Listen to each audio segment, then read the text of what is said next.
সংবিধান পরিবর্তনে গণভোট ও সংস্কারের পর নির্বাচনী রোডম্যাপ চায় জামায়াত। মতামত জমা, সংস্কারে সহযোগিতা করছে দলগুলো, জানালো ঐক্যমত্য কমিশন।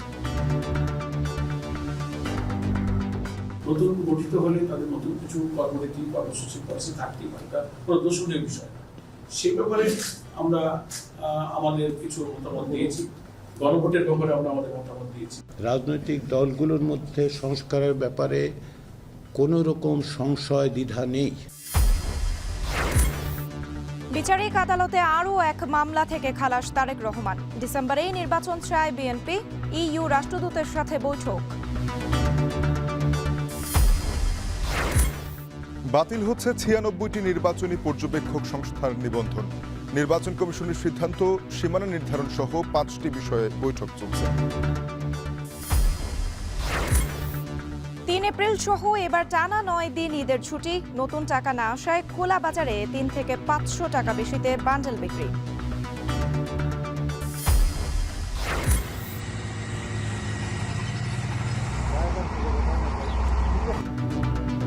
স্থল অভিযানেও নির্বিচারে ফিলিস্তিনিদের হত্যা করছে ইসরায়েল। আইডিএফ এর নিয়ন্ত্রণে নেতজারিম করিডোর।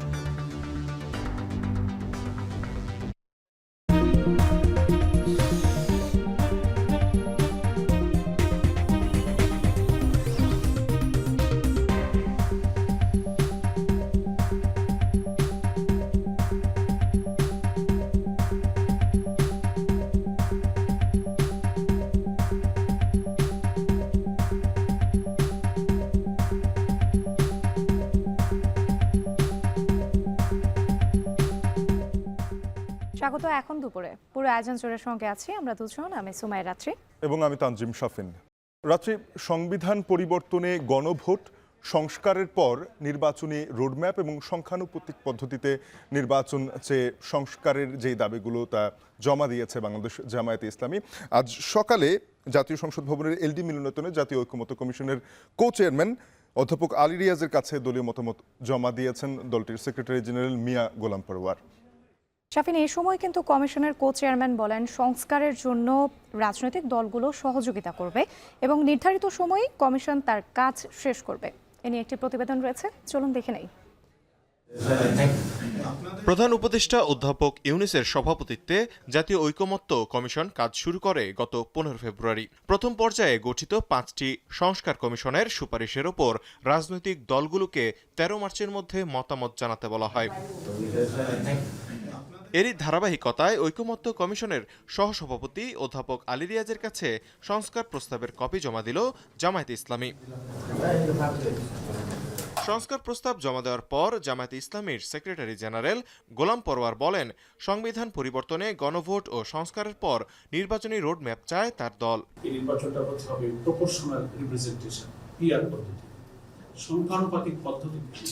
গণপরিষদটা প্রয়োজন হয় একটা দেশে, একটা নতুন সংবিধান প্রয়োজন হলে একটা কনস্টিটিউশন কাউন্সিল গঠন করা হয়, গণপরিষদ। তো সেই কাজটা অনেক সময় পার্লামেন্টে করতে পারে, প্রয়োজন গণপরিষদে হতে পারে, সবটারই সুযোগ সেখানে আছে।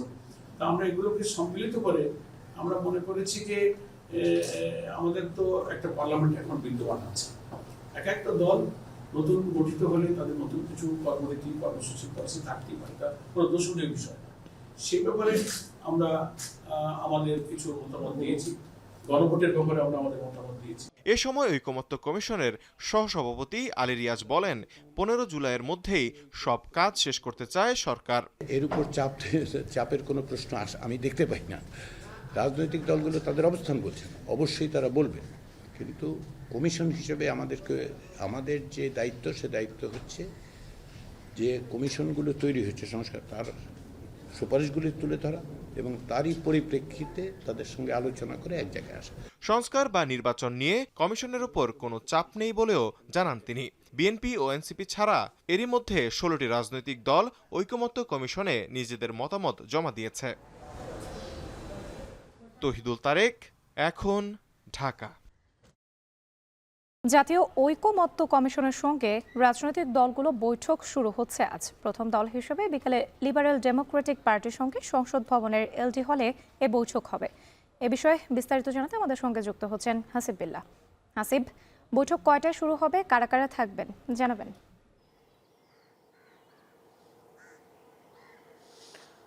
রাত্রি আর 1 ঘন্টা পর এই সংসদ ভবনের এলডি হলে বৈঠকটি শুরু হবে, অর্থাৎ বিকেল 3টায়। সেখানে মূলত আজকে প্রথম দিন এই যে সংস্কার কমিশন বা ঐকমত্য কমিশনের ডাকা এই সভায় প্রথম বৈঠক অনুষ্ঠিত হচ্ছে। সেখানে অংশ নিচ্ছেন লিবারেল ডেমোক্রেটিক পার্টি এলডিপির সভাপতি মূলত কর্নেল অলি আহমেদ। তার সভাপতিত্বে এলডিপির 6 সদস্যের প্রতিনিধি দল এই বৈঠকে অংশ নেবেন এবং সেই দলেরই মহাসচিব এবং সহসভাপতিরা এখানে উপস্থিত থাকবেন।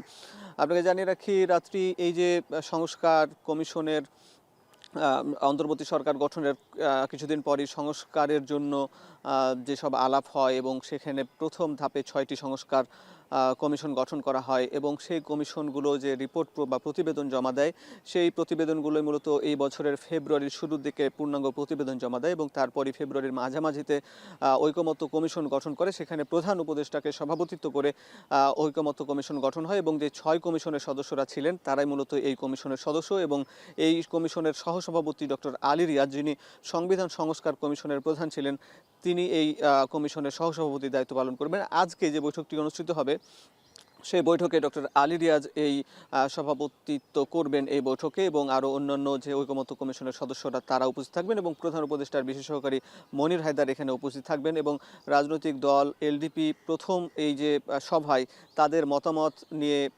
আলোচনা করবেন। আসলে এই যে 15 ফেব্রুয়ারি যে কমিশনগুলো যে ঐকমত্য কমিশন যে গঠন হয়, তারপরই এই 5টি সংস্কার কমিশনের ওপর রাজনৈতিক দলগুলোর কাছে 166টি মতামত জানতে চাওয়া হয় এবং তাদেরকে বলা হয় যে 13 মার্চের মধ্যে তাদের মতামত জমা দিতে। যদিও এখন পর্যন্ত প্রায় 16টির মতো রাজনৈতিক দল মতামত জমা দিয়েছে, এখন পর্যন্ত বিএনপি এবং এনসিপি জমা দেয়নি। যদিও আজকে সকালে জামাত ইসলামীর 3 সদস্যের প্রতিনিধি দল এই সংসদ ভবনে এসে তাদের মতামত জমা দিয়েছে এবং সেখানে জামাত ইসলামী বরাবরের মতন দাবি করেছে যে সংখ্যানুপাতিকভাবে নির্বাচন করতে হবে, দ্বিপাক্ষিক বিশিষ্ট যে সংসদ সভা সে নির্বাচন করতে হবে। এই যে মতামতগুলো জমা দিয়েছে এবং একই সঙ্গে তাদের মতামতের উপর ভিত্তি করে এখন সরাসরি প্রত্যেকটা রাজনৈতিক দলগুলোর সঙ্গে বসবে, মোট 38টি রাজনৈতিক দলের সঙ্গে বসবে।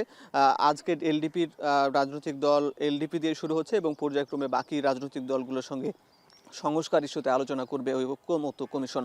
এই ছিল রাত্রির সবশেষ খবর। জাতীয় ঐকমত্য কমিশনের সঙ্গে রাজনৈতিক দলগুলোর বৈঠক শুরু হচ্ছে আজ। এ নিয়ে বিস্তারিত জানাতে আমাদের সঙ্গে যুক্ত ছিলেন হাসিব বিল্লাহ।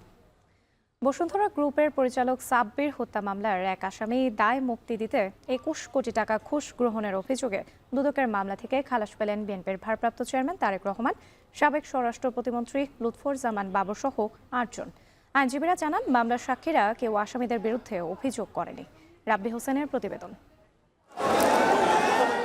11 থেকে 15 বছরের আওয়ামী শাসনামল, গ্রেনেড হামলা, অর্থ পাচার ও দুর্নীতি সহ 80টির বেশি মামলা দিয়ে সাজা দেওয়া হয় বিএনপির শীর্ষ নেতা তারেক রহমানকে। 2006 সালে বসুন্ধরা গ্রুপের পরিচালক হুমায়ুন কবির সাব্বির খুন হন। 2007 সালে দায়ের করা সাব্বির হত্যা মামলার এক আসামিকে দায়মুক্তি দেওয়ার উদ্দেশ্যে 21 কোটি টাকা ঘুষ গ্রহণের অভিযোগে বিএনপির ভারপ্রাপ্ত চেয়ারম্যান তারেক রহমান, সাবেক স্বরাষ্ট্র প্রতিমন্ত্রী লুৎফুজ্জামান বাবর সহ 8 জনের বিরুদ্ধে মামলা করে দুদক। এ মামলায় দীর্ঘ 17 বছর পর বিচারিক আদালত থেকে খালাস পেলেন বিএনপির শীর্ষ নেতা তারেক রহমান সহ 8 জন। মামলার রায় ঘোষণার পর আইনজীবীরা বলেন, এই মামলার সাক্ষীরা কেউই 8 আসামির বিরুদ্ধে অভিযোগ করেনি। মামলাটি ছিল পুরো বানোয়াট। মামলায় কোনো সাক্ষী তার বিরুদ্ধে কিছু বলে নাই, কিন্তু জনৈক আলমগীর নামে একটা লোককে তারা ওই সময় তৈরি করেছিল এবং ম্যাজিস্ট্রেটের কাছে 164 ধারার একটা জবানবন্দি দিয়েছিল, দিয়ে বলেছে যে এই 164 ধারায় ওকে দিয়ে জনাব তারেক রহমানের নামটা এনেছিল। কিন্তু পরবর্তী সময় বিচারিক আদালতে দেখা গেল ওই আলমগীর আদালতে আসেনি। যে ম্যাজিস্ট্রেটের কাছে বক্তব্য দেওয়া হয়েছিল সেই ম্যাজিস্ট্রেটকে আদালতে দুদক পরীক্ষা করতে পারে নাই। মিথ্যা মামলা দিয়ে হয়রানি করায় তৎকালীন দুদকের কর্মকর্তাদের বিরুদ্ধে মামলা করে ক্ষতিপূরণ চাওয়া হবে বলেও জানান আসামির আইনজীবীরা। অত্যন্ত বিচক্ষণতার সাথে স্বাধীনভাবে নিরপেক্ষভাবে আজকের মাননীয় আদালত বিচার বিশ্লেষণ করে সকল আসামিদেরকে বেকসুর খালাস দিয়েছেন। এদিকে ঢাকা মহানগর দায়রা জজ আদালতের পাবলিক প্রসিকিউটর জানান, স্বাধীনভাবে সাক্ষ্য প্রমাণের মাধ্যমেই সব মামলা থেকে খালাস পাচ্ছেন তারেক রহমান। কোনো সাধারণ যে মামলাগুলো যেভাবে চলে সেই অবস্থাতেই সাক্ষী আদালতে এনে সাক্ষ্য নিয়ে এই মামলাগুলো নিষ্পত্তি করা হচ্ছে এবং সেখান থেকে সাবেক প্রধানমন্ত্রী বেগম খালেদা জিয়া এবং বিএনপির ভারপ্রাপ্ত চেয়ারম্যান তারেক রহমান তাদেরকে খালাস দেওয়া হচ্ছে। বিএনপির ভারপ্রাপ্ত চেয়ারম্যান তারেক রহমানের নামে বিচারিক আদালতে আরেকটি মামলা অবশিষ্ট রয়েছে। রাব্বি হোসেন, এখন, ঢাকা। আগামী জাতীয় নির্বাচন ডিসেম্বরের পরে যাওয়ার সুযোগ নেই। জনগণের মালিকানা ফিরিয়ে দিতে ডিসেম্বরের মধ্যেই নির্বাচন চায় বিএনপি। সকালে গুলশানে বিএনপি চেয়ারপারসনের কার্যালয়ে মহাসচিব মির্জা ফখরুল ইসলাম আলমগীর ও শীর্ষ নেতাদের সঙ্গে ঢাকায় নিযুক্ত ইউরোপিয়ান ইউনিয়নের কূটনীতিক ও রাষ্ট্রদূত মাইকেল মিলারের সাথে বৈঠক অনুষ্ঠিত হয়। পরে ব্রিফিংয়ে বিএনপির স্থায়ী কমিটির সদস্য আমির খসরু মাহমুদ চৌধুরী জানান, যারা গণতন্ত্রে বিশ্বাস করে তাদের আগামী নির্বাচন নিয়ে কোনো দ্বিমত থাকার কথা না। তিনি জানান, ইইউ রাষ্ট্রদূতের সঙ্গে বৈঠকে রপ্তানির ব্যাপারে আলোচনা হয়েছে। ইউরোপিয়ান ইউনিয়ন নির্বাচিত সরকারের সাথে কাজ করতে চায় বলে জানান আমির খসরু।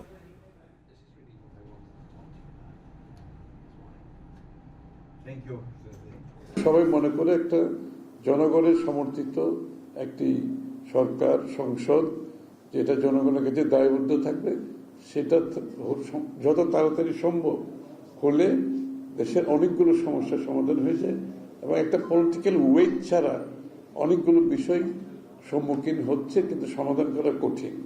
এই জন্য এই বিষয়টা গুরুত্ব দেওয়া হয়েছে আলোচনায়।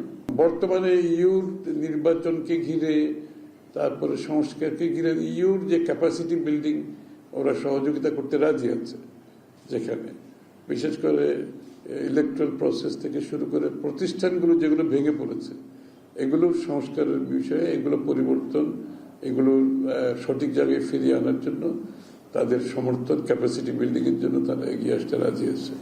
96টি নির্বাচন পর্যবেক্ষক সংস্থার নিবন্ধন বাতিলের সিদ্ধান্ত নিয়েছে নির্বাচন কমিশন। এছাড়া ত্রয়োদশ জাতীয় সংসদ নির্বাচনকে সামনে রেখে সীমানা নির্ধারণ, রাজনৈতিক দল নিবন্ধন সহ 5টি বিষয় নিয়ে আগারগাঁওয়ে নির্বাচন ভবনে বৈঠক চলছে। সেখানে আছেন সহকর্মী মিয়া আমিরুল, যুক্ত হব তার সাথে। আমিরুল, জানাবেন যে সকল নির্বাচন পর্যবেক্ষক সংস্থার নিবন্ধন বাতিল করা হলো তাদের বিরুদ্ধে কি ধরনের অভিযোগ ছিল বা কি কারণে তাদের নিবন্ধন বাতিল করা গেল সেগুলো জানা গেছে কিনা, আর এই বৈঠক থেকে আর কি কি সিদ্ধান্ত এসেছে জানাবেন। শাপিন, আপনি যেমনটি বলছিলেন, আমরা শেষ খবর পাওয়া পর্যন্ত যতটুকু জানতে পেরেছি যে বিগত যে নির্বাচনটি ছিল সেখানটায় স্থানীয় পর্যায়ে যে 96টি পর্যবেক্ষক সংস্থা ছিল তাদের নিবন্ধন বাতিল করার সিদ্ধান্ত ইতিমধ্যে হতে যাচ্ছে এবং আমরা বৈঠক সূত্রে যতটুকু জানতে পেরেছি যে এখন পর্যন্ত আজকের যে 5টি এজেন্ডা নিয়ে মূলত বৈঠকটি বসেছে ইসি আনোয়ারুল ইসলামের সভাপতিত্বে, সেই বৈঠকটি কিন্তু এখন পর্যন্ত চলছে। আমি যদি জানিয়ে রাখি যে প্রায় বলা চলে 3 ঘন্টারও বেশি সময় ধরে বৈঠকটি চলছে। আমরা এখন পর্যন্ত খুব একটা আপডেট পাইনি, তবে যতটুকু জানতে পেরেছি যে এখানটায় পর্যবেক্ষক যে নীতিমালা তথা নির্বাচনী পর্যবেক্ষণ হওয়ার ক্ষেত্রে যে ধরনের বিষয়গুলো থাকে, আপনি জেনে থাকবেন যে বিগত যে নির্বাচনটি ছিল সেটি কিন্তু বেশ কিছু বিষয় বিতর্কিত ছিল, যার অন্যতম ছিল যে পর্যবেক্ষক যারা থাকেন তাদের যে বিষয়গুলো থাকে তারা সেগুলো হয়তো বা ওইভাবে বলেননি, যার ফলে কিন্তু ইসি এবার যেহেতু একটি পরিবর্তিত পরিস্থিতি, বলা হচ্ছে যে এবারের নির্বাচন হবে সুষ্ঠু, অবাধ এবং নিরপেক্ষ নির্বাচনের একটি দৃষ্টান্ত। তারই প্রেক্ষিতে কিন্তু ইসি মূলত সবগুলো বিষয় নিয়ে তারা বসেছেন এবং আজকে জানিয়ে রাখি যে আজকে মূলত 5টি বিষয় নিয়ে বৈঠকটি চলছে। সীমানা নির্ধারণ থেকে শুরু করে নতুন যে রাজনৈতিক দলগুলো রয়েছে তাদের নিবন্ধনের বিষয়টি কেমন হবে, সেই সাথে নির্বাচনী পর্যবেক্ষক যে নীতিমালা সেটি কেমন হবে এবং আরও একটি বিষয় যেমনটি আমি শুরুতেই বলছিলাম যে মূলত নির্বাচনের যে আচরণ বিধি কিভাবে নির্ধারণ হবে সেই বিষয়গুলো নিয়ে কথা চলছে। আমরা একটু আগে যেমনটি দেখেছিলাম সকাল 11টায় বৈঠকটি শুরু হয়ে দুপুর 1টার কিছুক্ষণ পর বিরতি দিয়ে এখন কিন্তু আবারও বৈঠকটি শুরু হতে যাচ্ছে। আমরা বৈঠক সূত্রে যতটুকু জানতে পেরেছি যে এখন পর্যন্ত 5টি এজেন্ডা নিয়ে আজকে বৈঠকটি শুরু হলেও 2টি এজেন্ডা নিয়ে মূলত কথা হচ্ছে, আলাপচারিতা হচ্ছে এবং বিভিন্ন যে আপডেটগুলো আমরা জানাচ্ছিলাম খবরের আগের অংশে সেগুলো নিয়ে কথা হচ্ছে। মূলত পর্যবেক্ষক নীতিমালা নিয়ে আপনি জেনে থাকবেন যে পর্যবেক্ষক 2023 সালে কিন্তু পর্যবেক্ষক করা হয় স্থানীয় এবং বাহিরের যে যারা থাকে সেই সংস্থাগুলোর মধ্য থেকে, যারা কিনা নির্বাচনের সার্বিক বিষয় তারা দেখভাল করে তারা কিন্তু একটি প্রতিবেদন দেন কিংবা জানিয়ে থাকেন যে নির্বাচনটি কেমন হয়েছে। তো বলা চলে শাপিন, আমরা বৈঠকের আপডেট জানার জন্য রয়েছি। আমরা পরবর্তীতে ব্রিফিং থেকে আপনাকে জানাতে পারবো যে আজকে কি কি বিষয় আলোচনা হয়েছে। এ ছিল আমার কাছে সর্বশেষ। গাজায় ইসরায়েলি হামলায় এ পর্যন্ত 183 শিশুসহ প্রায় 450 ফিলিস্তিনি নিহত হয়েছে। বিমান হামলার পাশাপাশি উপত্যকাটিতে পুরো দমে স্থল অভিযান শুরু করেছে আইডিএফ। নিয়ন্ত্রণ নিয়ে নিয়েছে আলোচিত নেতুজারিম করিডোরের। এই পরিস্থিতিতে হামাস ইসরায়েল যুদ্ধবিরতি পুনরায় কার্যকর করতে মধ্যস্থতায় এগিয়ে এসেছেন ফরাসি প্রেসিডেন্ট ইমানুয়েল ম্যাক্রো। জানারা ভুইয়ার প্রতিবেদন। বুধবার সূর্যাস্তের সময় ইসরায়েলি ট্যাঙ্কারের বহর প্রবেশ করে গাজায়। সূর্যের আলো নেভার সঙ্গে সঙ্গে অন্ধকার তীব্র হয় এখানকার ফিলিস্তিনিদের জীবনেও। বুধবার রাত থেকে বিমান হামলার পাশাপাশি গাজায় পুরোদমে স্থলাভিযান শুরু করে ইসরায়েলি সেনারা। উপত্যকাটির কেন্দ্রীয় ও দক্ষিণাঞ্চলে চলে এ অভিযান। এতে লাফিয়ে লাফিয়ে বাড়ছে নিহতের সংখ্যা, যার মধ্যে শিশুর সংখ্যাই বেশি। সাধারণ ফিলিস্তিনিদের হত্যার পাশাপাশি জাতিসংঘের কর্মীদেরও ছাড় দিচ্ছে না দখলদার ইহুদিরা। গাজায় জাতিসংঘ প্রাঙ্গণ হিসেবে পরিচিত দেইর আল বালাহ অঞ্চলেও বিমান হামলা চালায় তারা। এ ঘটনায় তীব্র নিন্দা জানিয়েছে জাতিসংঘ। অবশ্য বিষয়টিকে অস্বীকার করে বিবৃতি দিয়েছে ইসরায়েলি সেনারা। The Secretary General was deeply saddened and shocked to learn of the death of a United Nations Office for Project Services staff member when 2 UN guest houses in Deir al-Balah were hit in strikes. 5 other UN personnel were seriously injured. গাজায় অভিযান চালানোর পাশাপাশি পুনরায় Netzarim corridor দখলে নিয়েছে IDF. এতে আবারও বিভক্ত হয়ে পড়েছে উপত্যকাটি। চাইলেই দক্ষিণ ও উত্তরাঞ্চলের মানুষ অবাধে যাতায়াত করতে পারবে না এই করিডোর দিয়ে। এদিকে বুধবার ফিলিস্তিনিদের নিরাপদে সরে যেতে ঘোষণা দিয়েছে ইসরায়েল, যদিও কারোই জানা নেই আসলে কোথায় গেলে জীবন বাঁচাতে পারবেন তারা।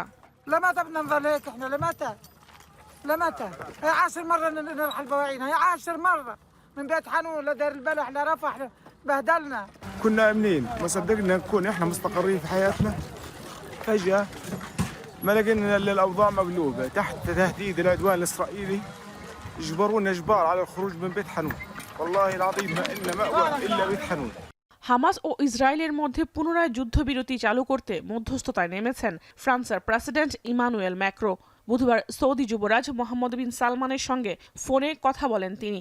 নিজের সামাজিক যোগাযোগ মাধ্যমে বিষয়টি নিশ্চিত করে পোস্ট করেন ম্যাক্রো। এদিকে ইসরায়েলের প্রধানমন্ত্রী বেনিয়ামিন নেতানিয়াহুর বিরুদ্ধে ব্যাপক বিক্ষোভ হয়েছে তেল আবিব ও জেরুজালেমে। সে সময় বন্দীদের মুক্তির বিষয়ে কোনো পদক্ষেপ না নেওয়ায় বিক্ষোভে ফেটে পড়েন তারা। পরিস্থিতি নিয়ন্ত্রণে জলকামান ছোড়ে ইসরায়েলি পুলিশ। তেল আবিব ছাড়াও গাজা ইসরায়েলি আগ্রাসন বন্ধে বিক্ষোভ হয়েছে যুক্তরাষ্ট্র ও স্পেন সহ বিশ্বের দেশে দেশে। জাহানারা ভুইয়া, এখন বিশ্ব। গাজায় যুদ্ধবিরতি চুক্তি লঙ্ঘন করে ইসরায়েলি নৃশংস হামলার প্রতিবাদে বিক্ষোভ মিছিল করছে বাংলাদেশ জামায়াতে ইসলামী। এ বিষয়ে জানাতে জাতীয় মসজিদ বাইতুল মোকাররমের উত্তর গেটে আছেন সহকর্মী আসিফ ইকবাল খান এবং চট্টগ্রামের আন্দরকিল্লা থেকে যুক্ত হবেন সহকর্মী হুসাইন জিয়াদ। শুরুতেই যাব বাইতুল মোকাররমে। আসিফ, জানাবেন যে বিক্ষুব্ধরা কি বলছেন?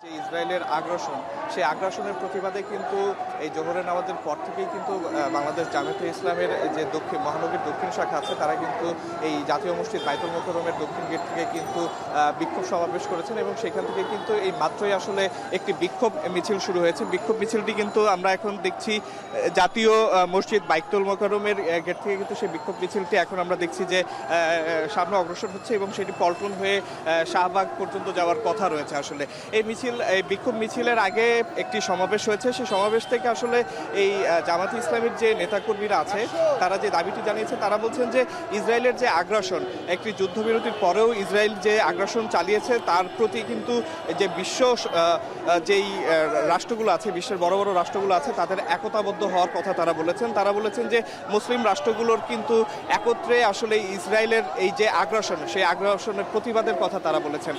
তারা বলেছেন যে এই সরকার যেন ইসরায়েলের সাথে সব ধরনের সম্পর্ক ছিন্ন করে এবং ইসরায়েলের পণ্য বয়কটেরও কিন্তু একটি কথা এই বিক্ষোভ সমাবেশ থেকে করা হয়েছে। এছাড়া এই বিক্ষোভ সমাবেশ থেকে পাসপোর্টে ইসরায়েলের ভ্রমণের যে নিষেধাজ্ঞার যে বিষয়টি আগে পরবর্তীতে সরকারের আমলে যেটি সেই সেই লেখাটি আছে পাসপোর্ট এবং ফেরত আনার যে কথাটি আছে এই সমাবেশ থেকে করা হয়েছে। এখন আমরা দেখছি যে এই বিক্ষোভটি কিন্তু আসলে যে সমাবেশটি আছে সেটি কিন্তু সামনে অগ্রসর হচ্ছে এবং এখানে কিন্তু বিপুল পরিমাণ লোকজন এখানে অংশগ্রহণ করেছে।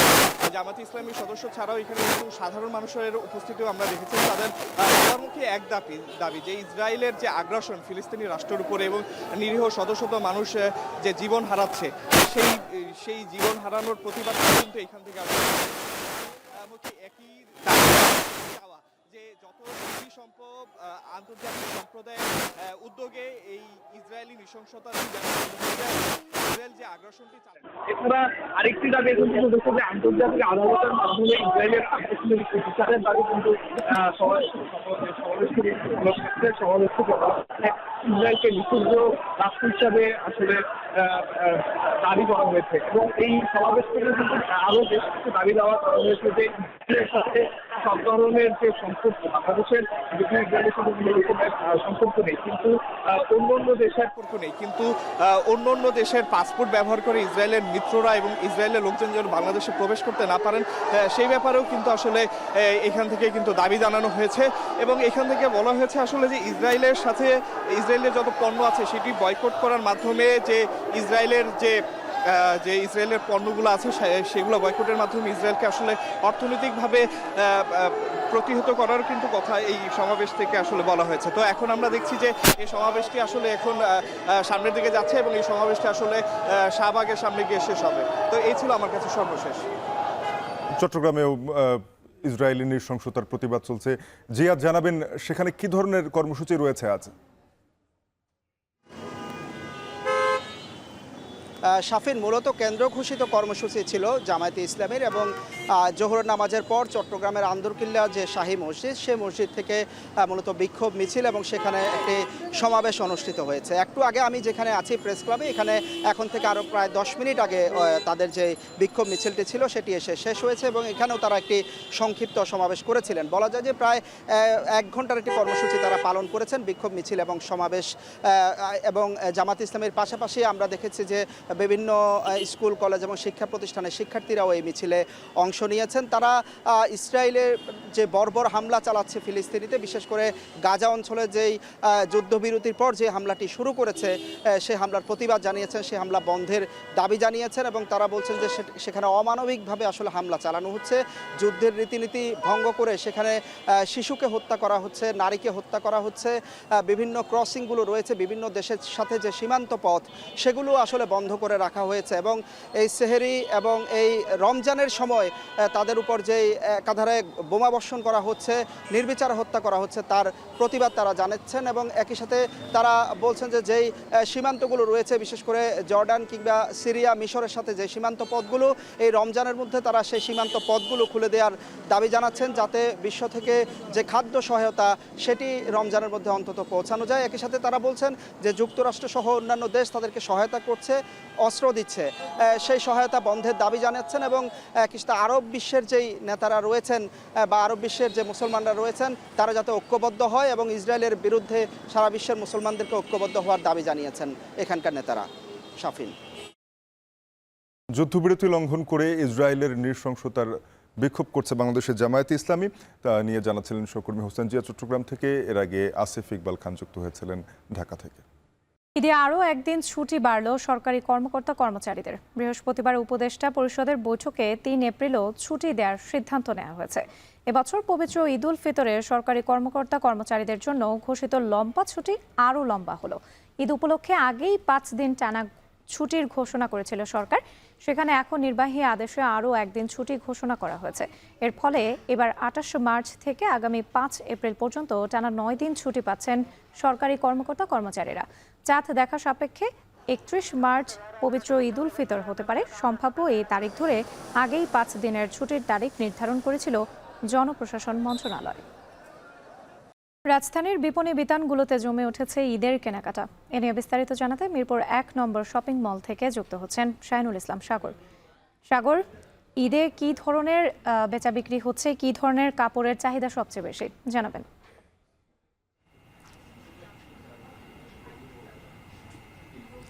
রাত্রি আমরা সকাল থেকে রাজধানীর যে শপিং মলগুলো রয়েছে, যে বিপণী বিতানগুলো রয়েছে, সেগুলোতে আমরা ঘোরাফেরা করেছি। এখন রাজধানীর মিরপুর 1-এ একটি ব্র্যান্ড শপের দোকানে আছে, সেখানে আমরা লক্ষ্য করেছি এবার মানুষের পোশাকের চাহিদা দেখছি যে সুতি কাপড়ের, অর্থাৎ সামনে যেহেতু গরমকাল আসছে এবং পহেলা বৈশাখ আসছে, তো এসব মিলিয়ে তাদের সবার পছন্দের তালিকায় তারা রেখেছেন যে নরম কাপড়ের, অর্থাৎ গরমের আরামদায়ক যে পোশাক, সেগুলোর প্রতি মানুষের আকর্ষণ একটু বেশি আমরা দেখছি।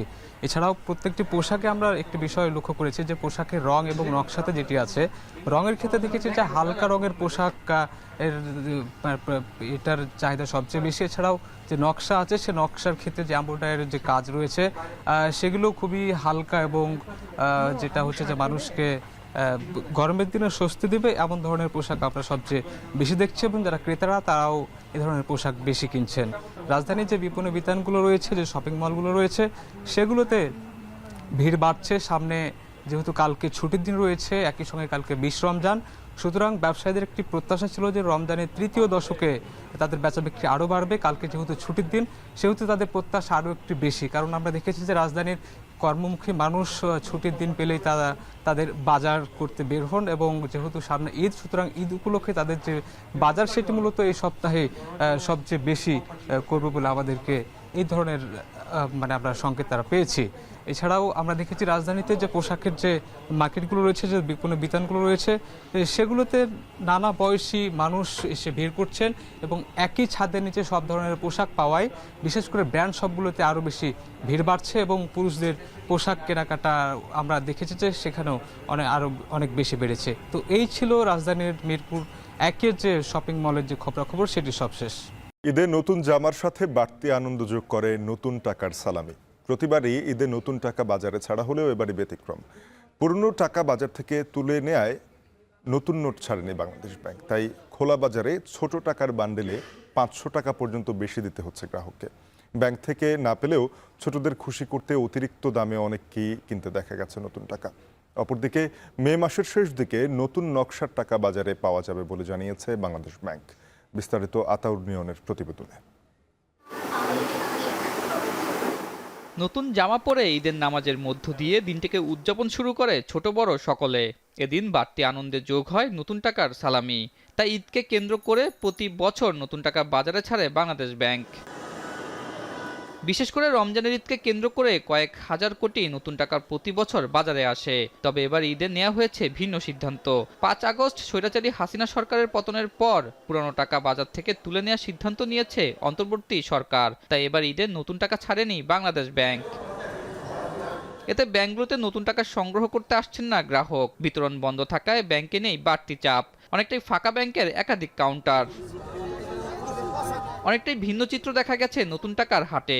বাড়তি মূল্যে মিলছে সব ধরনের নতুন টাকা, তবে ব্যাংক থেকে নতুন টাকা না দেয়ায় সরবরাহ কিছুটা কম দেখা গেছে। এসব দোকানে প্রতিটি 10 টাকার 100টি নোটের বিপরীতে বাড়তি দিতে হচ্ছে 480 টাকা। 20 ও 50 টাকার 100টি নোটের ক্ষেত্রে বেশি দিতে হচ্ছে 500 ও 400 টাকা। 100 ও 200 টাকার বান্ডেলের জন্য গ্রাহককে অতিরিক্ত দিতে হচ্ছে 200 টাকা। কোনো দোকানে মাল নাই, গুড়া মাল নাই। এই 2-4টা দোকানে আছে, তারা বেছে বললে দেয় কাস্টমারের, লাগলে না, নাইলে নিয়ে না, দাম বেশি। 10 নাই, 20 নাই, 5 নাই, কিছুই নাই। ওই 150 রয়েছে, এত মেশিন নেয় না, এলে খালি বই রয়েছে। ব্যাংক থেকে না পেলেও ছোটদের খুশি করতে অতিরিক্ত দামে অনেককেই কিনতে দেখা গেছে নতুন টাকা। তবে বাড়তি টাকার পরিমাণ খুব বেশি হওয়ায় ক্ষোভ প্রকাশ করেন তারা। 5 টাকার 2টা আর 2 টাকার একটা বান্ডিল নিলাম, 1800 টাকা টোটাল। তো নতুন নোট তো বাংলাদেশ ব্যাংক তো দিচ্ছে না, তো আমরা তো ঈদ হিসাবে ছোট মনিরা তো এগুলো চায়, তো আমরা দিতে হয়, এই জন্য নেওয়া। এখানে 1000 টাকার নোট দিয়েছি, 50 টাকার নোট নিলাম, 20টা দিছে আর কি, এবং এটার বিনিময়ে আমাকে 70 টাকা দিতে হয়েছে আর কি। সবশেষ ব্যাংকগুলোর কাছে 600 কোটি টাকার বেশি নতুন নোট থাকার তথ্য পাওয়া গেছে। তবে নির্দেশ থাকায় তা বিতরণ বন্ধ আছে বলে জানায় ব্যাংকগুলো।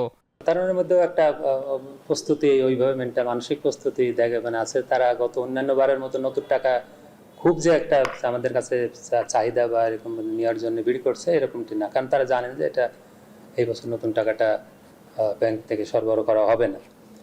আর গ্রাহকদের চাহিদা তো আমরা অ্যাজ ইউজুয়াল যে তাদের যে চাহিদা আছে, সেটা আমাদের পুরানো যে নোটগুলো আছে সেটা দিয়ে আমরা পূরণ করছি। সেখানে এ পর্যন্ত কখনো কোনো সমস্যা হয়নি।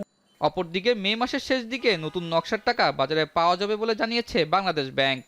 সম্প্রতি যে আগস্ট বিপ্লব, যেটা জুলাই বিপ্লব ঘটে গেল, তার মানে ইমেজকে ধারণ করে এই ধরনের নোট বাজারে আসুক।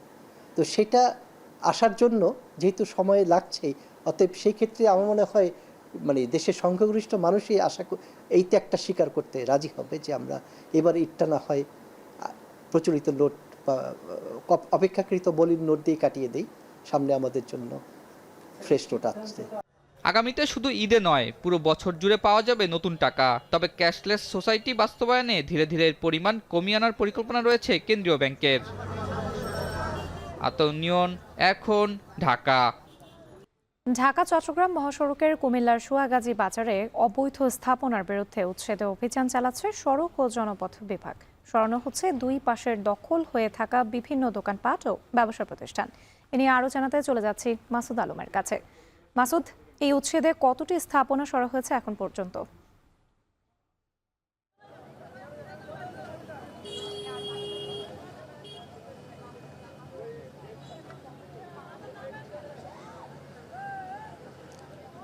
রাত্রি এখন পর্যন্ত প্রায় ৫ শতাধিকের উপরে প্রায় বিভিন্ন দোকানপাট রয়েছে, যেগুলো হচ্ছে যে দীর্ঘদিন যাবৎ সড়ক ও জনপথ বিভাগের যে সড়ক দখল করে অবৈধ স্থাপনাগুলো গড়ে উঠেছিল। বিশেষ করে আমরা দেখেছি যে বিভিন্ন মণিহারি দোকান, একই সঙ্গে ভ্রাম্যমাণ বিভিন্ন ব্যবসা, সেই সঙ্গে যে বিভিন্ন অফিস আদালতও কিন্তু গড়ে উঠেছিল। সেগুলো মূলত আজকে উপজেলা যিনি সহকারী কমিশনার, তার নেতৃত্বে এই অভিযান পরিচালনা করেন সড়ক ও জনপথ বিভাগ। তারা আমাদেরকে জানিয়েছেন আসলে তারা এর আগেও বেশ কয়েকবার যারা অবৈধ স্থাপনা দখল করে ব্যবসা করে আসছিলেন তাদেরকে আসলে নোটিশ দিয়েছেন। গতকালকে তারা মাইকিং করে তাদেরকে অবৈধ যে স্থাপনাগুলো করে তৈরি করে তারা ব্যবসাপাতি করে আসছিলেন তাদের সেগুলো সরিয়ে নেওয়ার জন্য তারা বলেছিলেন। তবে তারপরও তারা না করার কারণে মূলত আজকে আমরা দেখেছি যে তারা বুলডোজার দিয়ে সেগুলো উচ্ছেদ করেছেন। একই সঙ্গে যেগুলো যে ঢাকা চট্টগ্রাম মহাসড়ক ঘেঁষেই তৈরি হয়েছিল সেগুলো আসলে ভেঙে দেওয়া হয়েছিল। তাদের সঙ্গে আমরা কথা বলেছি সড়ক ও জনপদের সঙ্গে। তারা বলেছেন যে সামনে ঈদ যাত্রায় মানুষ বাড়ি ফিরবেন, একই সঙ্গে ঢাকা চট্টগ্রাম মহাসড়কে বাড়বে গাড়ির চাপ। এই গাড়ির চাপে যেন মহাসড়কে কোনো ধরনের যানজট তৈরি না হয়, সেই কারণেই মূলত এই উচ্ছেদ অভিযান তারা পরিচালনা করে যাচ্ছেন। আগামী সপ্তাহে তারা 14 গ্রাম অংশের যে মেয়া বাজার এবং 14 গ্রাম বাজার রয়েছে সেখানে তারা অভিযান পরিচালনা করবেন। এর আগে তারা নিমসার, চান্দিনা এবং মাদায়া অভিযান পরিচালনা করেছিলেন এবং এই ধরনের উচ্ছেদ অভিযানগুলো অবৈধ স্থাপনাগুলো উচ্ছেদ করেছিলেন। সেগুলো আসলে উচ্ছেদ করার পর সেগুলো আবার পুনরায় কিন্তু দখলে নিয়েছে। আমরা তাদের সঙ্গে কথা বলেছি, তারা বলছেন যে যদি আবারও পুনরায় দখলে নেয় তাহলে তারা আবার উচ্ছেদ অভিযান করে সংরক্ষণে নিয়ে নেবেন। তো রাত্রি এ ছিল কুমিল্লা থেকে। জুনিয়র ইনস্ট্রাক্টর পদে কোটা বাতিল করা সহ 6 দফা দাবিতে সারা দেশে বিক্ষোভ করেছে পলিটেকনিকের শিক্ষার্থীরা। এ সময় বিভিন্ন সড়ক অবরোধ করে বিক্ষোভ করেন তারা। বেলা 12:30টার দিকে চট্টগ্রামের 16 শহর মোড় ও ট্রেন লাইন অবরোধ করে বিক্ষোভ শুরু করে কয়েকশো শিক্ষার্থী। এ সময় সড়কের দুই পাশে আটকা পড়ে শত শত যানবাহন, আটকা পড়ে বিশ্ববিদ্যালয়গামী শাটল ট্রেনও। এতে দুর্ভোগে পড়েন যাত্রীরা। এ সময় ক্রাফট ইনস্ট্রাক্টরদের 30% কোটা বহাল রেখে আদালতের দেয়া রায় অবিলম্বে বাতিলের দাবি জানান শিক্ষার্থীরা। একই দাবিতে বিক্ষোভ করেছেন বরিশাল পলিটেকনিক ইনস্টিটিউটের শিক্ষার্থীরাও। বেলা 11টার দিকে ব্যানার হাতে জেলা প্রশাসকের কার্যালয়ের মূল ফটকের সামনে মিছিল শুরু করেন তারা। দ্রুত সময়ের মধ্যেই তাদের দাবি মানা না হলে কঠোর কর্মসূচির ঘোষণা দেন বিক্ষুব্ধরা। এছাড়া সিলেটে সিটি কর্পোরেশন চত্বরে প্ল্যাকার্ড হাতে অবস্থান নেন পলিটেকনিক্যাল শিক্ষার্থীরা। এরপর বেলা 12:30টার জেলা প্রশাসকের কার্যালয় অবরুদ্ধ করে রাখেন বিক্ষুব্ধরা। পরে জেলা প্রশাসকের কাছে স্মারকলিপি জমা দেন শিক্ষার্থীরা। রমজানের শুরু থেকেই বেচাকেনা বেড়েছে বগুড়ার প্রসাধনী সামগ্রীর বাজারে। এবছর প্রতিযোগিতার বাজারে গুণে মানে এগিয়ে আছে দেশীয় প্রসাধনী। বিস্তারিত রাজীব সেলিমের প্রতিবেদনে। ঈদ শুধুমাত্র নতুন পোশাক নয়, 2 হাত মেহেদিতে রাঙিয়ে নিতে বিশেষ উৎসব হিসেবে ধরা দেয় নারীদের কাছে। Mehndi, lipstick, face powder, nail polish, kajal, eyeliner সহ বিভিন্ন ধরনের প্রসাধনী কেনাকাটায় ব্যস্ত সময় পার করেন তরুণীরা। বিদেশি প্রসাধনীর নানান বিরূপ প্রতিক্রিয়ার কারণে দেশের আবহাওয়ায় সেসব ব্যবহারে আগ্রহ হারাচ্ছে ক্রেতারা। তাছাড়া বাড়তি দামের তুলনায় দেশীয় প্রসাধনী পণ্য কম দামে, গুণে ও মানে ভালো বলছেন ক্রেতারা। দেশীয় প্রোডাক্টগুলো আমাদের দেশের আবহাওয়া অনুযায়ী অনেক কমফোর্টেবল। আমরা এটা পরেও সবসময় আমাদের কাছে কমফোর্ট লাগে, আমরা গরমটাকে ফিল করি না, যার কারণে আমরা সবসময় আমাদের দেশীয় প্রোডাক্টটাকে আমাদের চাহিদা অনুযায়ী পছন্দ মতোকে ফার্স্ট চয়েসে রাখি। প্রাইস বিদেশি প্রসাধনীর থেকে অনেক কম, সো সবার ক্ষেত্রে মানে কেনা এগুলোই সুবিধাজনক। ব্যবসায়ীরা বলছেন বছর পাঁচেক আগের চেয়ে বাজারে দেশীয় প্রসাধনীর চাহিদা বেড়েছে কয়েক গুণ। ক্রেতারাই খুঁজে নিচ্ছেন বিদেশি প্রসাধনীর বিকল্প দেশীয় পণ্য। এভাবে দেশীয় প্রসাধনীর উৎপাদনের মান ধরে রাখলে প্রতিযোগিতায় সবসময়ই এগিয়ে থাকবে দেশীয় প্রসাধনী। আল্লাহর রহমতে এখন যত দিন যাচ্ছে বিক্রিটা একটু বাড়তিছে। আর দেশীয় পণ্য আমাদের বর্তমানে গতবার বা তার আগের বার যেগুলো বিদেশি পণ্য বিক্রি হতো সেই তুলনায় দেশি পণ্যগুলো অনেক ভালো চলতেছে। এবার বিদেশি পণ্য কম আসার কারণে দেশি পণ্যের উপরে মানুষ ব্যাপক নির্ভরশীল হয়ে পড়ছে এবং দেশি পণ্য পর্যাপ্ত বিক্রি হচ্ছে। এবারের ঈদে শুধুমাত্র কসমেটিক্স ঘিরে বাণিজ্য হবে কয়েক কোটি টাকার। রাজীব সেলিম, এখন বগুড়া। গেল ১৬ বছরে দেশকে নজরদারির কাঠামোতে বন্দী করা হয়েছিল, যা নাগরিক অধিকার ক্ষুণ্ণ করে। এসবের পরিপ্রেক্ষিতে র্যাবের পাশাপাশি এনটিএমসিকে বিলুপ্ত করার দাবি জানিয়েছেন টিআইবির নির্বাহী পরিচালক ডক্টর ইফতেখারুজ্জামান।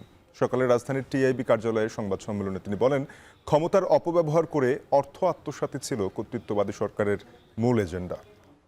ডিজিএফ এর ম্যান্ডেট হচ্ছে নিরাপত্তা সংক্রান্ত গোয়েন্দা প্রতিষ্ঠান। এটা মানুষের অধিকার সংক্রান্ত গোয়েন্দাগিরির দায়িত্ব এটার হওয়ার কথা নয়। এনটিএমসির কথা বলেছি এবং একই সাথে যেটা বলবো যে কারণে আমি নজরদারি সম্পর্ক বিষয়ক সুপারিশমালার এই প্রতিবেদনের বিষয়টি উল্লেখ করেছি, সে কিছু কিছু ক্ষেত্রে ব্যক্তির পরিচয় পরিবর্তন হয়েছে, প্রাতিষ্ঠানিক পরিবর্তন হয় নাই, চর্চার পরিবর্তন তো হয়নি। সেই কারণে কিন্তু এই যে নজরদারি যে চর্চা এবং পাশাপাশি যে সংস্থাগুলো নজরদারি করে থাকে তাদের সংস্কারের বিষয়টা অত্যন্ত গুরুত্বপূর্ণ। এবারে খেলার খবর। অবশেষে বোলিং অ্যাকশন পরীক্ষায় উত্তীর্ণ হয়েছেন সাকিব আল হাসান। ইংল্যান্ডের লাফবোরো ইউনিভার্সিটিতে তৃতীয় দফায় পরীক্ষা দিয়ে পাশ করেছেন এই অলরাউন্ডার। ফলে সব ধরনের ক্রিকেটে বোলিংয়ে আর কোনো বাধা নেই টাইগার এই ক্রিকেটারের। বিস্তারিত জানাচ্ছেন রেদওয়ান শাওন। বারবার পরাজিত হলেও হার মানা যাবে না, চেষ্টা চালিয়ে গেলে কেউ দাবায় রাখতে পারবে না। বোলিং অ্যাকশন নিয়ে টানা 2 ব্যর্থতার পর অবশেষে মুক্তি মিলেছে সাকিব আল হাসানের। তৃতীয়বারের চেষ্টায় অ্যাকশন শুধরে আবারও 22 গজে হাত ঘুরানোর বৈধতা পেলেন এই অলরাউন্ডার। বুধবার রাতে বোলিং টেস্টে সাকিবের উত্তীর্ণ হওয়ার খবর ছড়িয়ে পড়ে গণমাধ্যমে। তবে বৃহস্পতিবার দুপুরে বাংলাদেশ ক্রিকেট বোর্ড থেকে আনুষ্ঠানিকভাবে জানানো হয় ম্যাচে বল করার অনুমতি পেয়েছেন বাংলার নবাব। শীঘ্রই ইংল্যান্ড ক্রিকেট বোর্ড থেকে দেয়া হবে আনুষ্ঠানিক বিবৃতি। বিসিবির দেয়া বিবৃতিতে আরও জানানো হয়, গেল 9 মার্চ ইংল্যান্ডের লাফবোরো ইউনিভার্সিটিতে তৃতীয় দফায় পরীক্ষায় অংশ নেন সাকিব। সেখানে উত্তীর্ণ হয়ে এখন থেকে সব ধরনের ক্রিকেটেই বল করতে পারবেন তিনি। গত বছরের সেপ্টেম্বরে কাউন্টি ক্রিকেটে সারের হয়ে টানা 23 ওভার বল করেন মিস্টার 75। ম্যাচ শেষে আম্পায়ারের সন্দেহের চোখে পড়েন তিনি। পরে পরীক্ষা দিয়ে ব্যর্থ হওয়ায় সাকিবকে নিষেধাজ্ঞা দেয় England and Wales Cricket Board, যার ধারাবাহিকতায় নিষেধাজ্ঞা দেয় আইসিসিও। পরে দ্বিতীয় দফায় চেন্নাই এসে পরীক্ষা দিলেও লাভ হয়নি।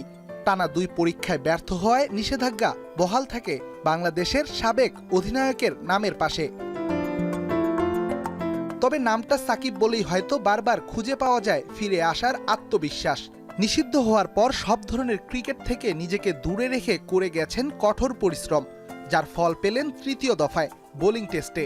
ইংল্যান্ডের সেই লাফবোরো ইউনিভার্সিটি থেকেই বোলিংয়ের ছাড়পত্র নিয়েছেন টাইগার অলরাউন্ডার। রেদওয়ান শাওন, এখন। শেষ করব এখন দুপুর। যাওয়ার আগে শিরোনামগুলো আরও একবার। সংবিধান পরিবর্তনে গণভোট ও সংস্কারের পর নির্বাচনী রোডম্যাপ চায় জামায়াত। মতামত জমা, সংস্কারে সহযোগিতা করছে দলগুলো, জানালো ঐকমত্য কমিশন। নতুন গঠিত হলে তাদের নতুন কিছু কর্মনীতি কর্মসূচি পলিসি থাকতেই পারে, এটা প্রদর্শনীয় বিষয়। সে ব্যাপারে আমরা আমাদের কিছু মতামত দিয়েছি গণভোটের ব্যাপারে আমরা আমাদের মতামত দিয়েছি। রাজনৈতিক দলগুলোর মধ্যে সংস্কারের ব্যাপারে কোনো রকম সংশয় দ্বিধা নেই। বিচারিক আদালতে আরও এক মামলা থেকে খালাস তারেক রহমান। ডিসেম্বরেই নির্বাচন চায় বিএনপি, ইইউ রাষ্ট্রদূতের সাথে বৈঠক।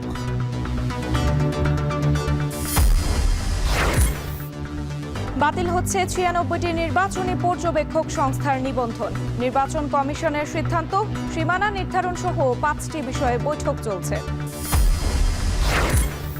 3 এপ্রিল সহ এবার টানা 9 দিন ঈদের ছুটি। নতুন টাকা না আসায় খোলা বাজারে 3 থেকে 500 টাকা বেশিতে বান্ডিল বিক্রি।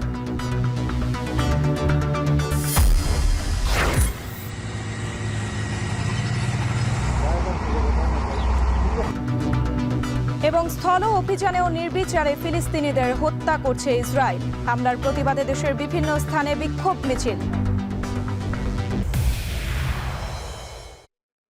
এই ছিল এখন দুপুরের আয়োজনে। সাথে থাকার জন্য ধন্যবাদ।